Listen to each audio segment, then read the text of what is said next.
તમને જોવા મળશે. એમાં તો તારીખ વાર લખી હોય, નરેન્દ્ર મોદી આ તારીખે તો રાજીનામું આપી દેશે ને વયા જશે કૈલાસમાં. આવા અનેકો વિડીયો છે તમારી જાણ ખાતર. Right sir? તો એ એટલું બધું, હા, હવે એટલું બધું ચાલે છે કે આપણને એમ લાગે કે મને લાગે નરેન્દ્ર મોદીને ખબર નહીં હોય એટલી ખબર આ લોકોને છે,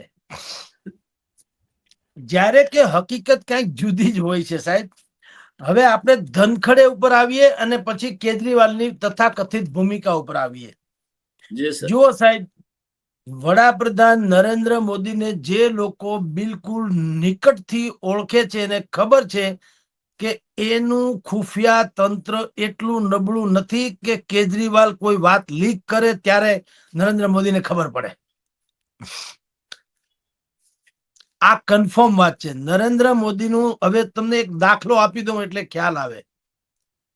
કુલદીપ શર્મા બંધુ જે કલેક્ટર હતા તે કચ્છમાંથી માંડીને બધી જગ્યાએ બહુ જગજાહેર પ્રકરણો છે એટલે વિશેષ નહીં.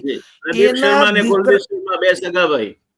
જી સર, એના દીકરાનો પરદેશમાં લગ્ન છે દીકરાના, અને આ ભાઈ કુલદીપ શર્માજી ત્યાં જવા માંગતા હતા અથવા તો જવા ઈચ્છશે એવી ખબર પણ આવી ગઈ અને અહીંયા એની ઉપર સ્ટે મુકાઈ ગયો, તમે ત્યાં જઈ શકો નહીં.